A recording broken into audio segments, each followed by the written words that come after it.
Hey ho gengs, udah tahu belum? Ternyata film Avatar 2 The Way of Water terinspirasi oleh kehidupan suku Bajo, salah satu suku yang ada di Indonesia loh. Sutradara Avatar 2 The Way of Water James Cameron dalam The Science Behind James Cameron's Avatar The Way of Water di kanal YouTube National Geographic bilang, di Indonesia ada orang laut yang hidup di rumah panggung, di atas rakit dan semacamnya. Ada beberapa desa yang dihubungkan dengan jalur air, dengan rumah-rumah yang arsitekturnya dibangun dengan pepohonan lokal. Lalu dia ngirim tim buat riset lebih lanjut tentang budaya orang-orang laut ini. Dan akhirnya, budaya dan arsitektur khas suku Bajo tersebut hadir dalam sequel Avatar lewat sosok suku Metkayina, salah satu suku Na'vi atau Avatar yang mendiami Pulau Pandora. Siapa suku Bajo ini? Skuy kita kenalan lebih dekat. Di Indonesia, suku Bajo bisa ditemui di perairan Berau dan Bontang, Kalimantan Timur, Kota Baru, Kalimantan Selatan, Selayar, Sulawesi Selatan, Sulawesi Tenggara, Gorontalo, Nusa Tenggara Barat, Pulau Boleng, Seraya, Longos, dan Komodo, Nusa Tenggara Timur, Sapeken, Sumeneb, dan wilayah Indonesia Timur lainnya. Suku Bajo ini dikenal sebagai orang-orang laut yang andal. Gak peduli anak kecil ataupun orang dewasa, mereka semua jago banget renang dan nyelam. Pas nyelam, mereka bisa tahan sampai 13 menit di kedalaman 60 meter tanpa alat bantu nafas atau oksigen. Padahal, rata-rata manusia hanya bisa bertahan 30-60 detik di dalam air. Koordinator Kelompok Studi Maritim Lembaga Ilmu Pengetahuan Indonesia atau LIPI, Dedi Supriyadi Aduri, bilang kalau kemampuan itu adalah hasil adaptasi dari kebiasaan orang Bajo yang hampir 24 jam hidup di laut.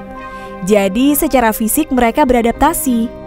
Dalam jurnal penelitian sel, mendeteksi adanya mutasi DNA pada limpa di orang Bajo. Secara normal, pas lagi nyelam dan nahan nafas, bakal terjadi reaksi di dalam tubuh. Detak jantung melambat, pembuluh darah menyempit dan limpa berkontraksi. Kontraksi pada limpa itu berfungsi buat ngehemat energi saat seseorang kekurangan oksigen.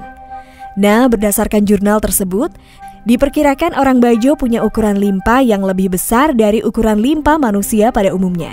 Itulah kenapa mereka bisa bertahan di dalam air dalam jangka waktu yang lama. Suku Bajo punya banyak sebutan. Ada yang nyebut mereka orang laut, orang Jawa nyebut mereka bujuus, orang Melayu nyebut celates. Di perairan Selat Makassar mereka disebut Bajau atau Bajo. Sementara mereka sendiri nyebut diri mereka orang sama. Karena orang Bajo adalah pengembara lautan yang handal, kayak yang Mimin bilang tadi, hal ini bikin asal-usul orang Bajo masih belum diketahui dengan pasti. Gak hanya di Indonesia, suku Bajo juga ada yang ditemukan bermukim di perairan Sabah, Malaysia, dan Tawi-Tawi serta Mindanao, Filipina. Tapi yang jelas, sejak berabad-abad mereka hidup di lautan secara nomaden. Sejarawan UIN Raden Intan Lampung, Rahmat Hamid, banyak mempublikasikan penelitiannya mengenai sejarah maritim. Salah satunya membahas pengembaraan orang Bajo. Secara umum beliau bilang banyak yang nganggep kalau orang Bajo berasal dari Semenanjung Malaka, lalu bermigrasi ke berbagai penjuru Nusantara. Tapi ada juga yang bilang kalau mereka berasal dari Sulawesi Selatan dan menyebar ke wilayah lainnya. Beliau mengakui kalau rekam jejak orang Bajo emang belum bisa dideteksi secara pasti, tapi bisa ditelusuri lewat hubungannya dengan beberapa kerajaan di Nusantara, kayak Kerajaan Malaka, Luwu Siang, Makassar, dan Bone. Pada masa Kerajaan Malaka abad ke-15, puluhan orang Bajo mengiringi Raja Prameswari pas pindah dari Tumasik atau Singapura ke Muar. Saat itu orang Bajo nemuin tempat di Sungai Bertam. Sungai itu kemudian jadi Malaka. Disebutkan lagi kalau mereka adalah kekuatan bahari yang sangat diandalkan, baik terhadap ancaman dari luar maupun dari dalam khususnya. Lalu Rahman Hamid bilang kalau keberadaan orang Bajo di bagian timur Nusantara selalu dikaitkan dengan Johor. Sebagaimana tertulis dalam buku Orang Laut, Raja Laut, Bajak Laut karya Adrian Lapian. Orang Bajo dalam cerita rakyat Kalimantan Utara disebut-sebut sebagai keturunan dari pelaut Johor yang dikasih tugas oleh Sultan buat nganter putrinya Dayang Ayesha ke Sulu. Dalam pelayaran itu mereka diserang kapal Brunei dan sang putri diculik. Karena nggak bisa ngelindungin sang putri, mereka nggak mau kembali ke Johor atau nerusin pelayaran ke Sulu. Nah, sejak itu mereka hidup mengembara ke penjuru lautan. Dalam buku itu juga dijelasin versi lain cerita asal-muasal pengembaraan orang Bajo. Beberapa abad silam, orang Bajo hidup di atas perahu di Semenanjung Melayu. Mereka kerja sebagai nelayan dan hidup dengan damai. Diceritain kalau mereka takut sama orang darat. Namun suatu hari, kepala orang darat jatuh hati sama putri kepala suku Bajo.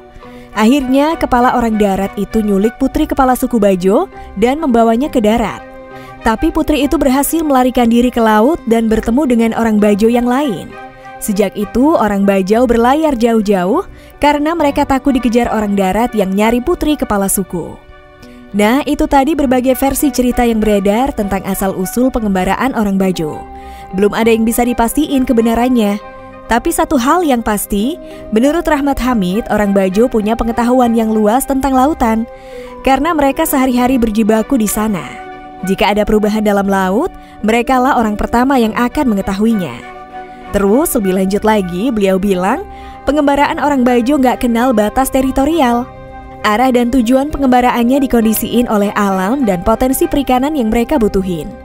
Meski awalnya orang Bajo tinggal di perahu dan mengembara di lautan, tapi sekarang orang Bajo udah mulai banyak yang tinggal di daratan. Tapi tetap, rumah mereka biasanya masih di atas air. Wow, nggak heran kalau James Cameron terpikat oleh orang Bajo ini. That's a wrap, gengs. Thanks for dropping by and watching this video. Semoga video ini bisa mencerahkan kalian ya. Kalau kalian suka, silahkan like, komen, share, dan aktifkan lonceng notifikasi. Jangan lupa tinggalin jejak kalian dengan komen di bawah ini ya. Bye, gengs!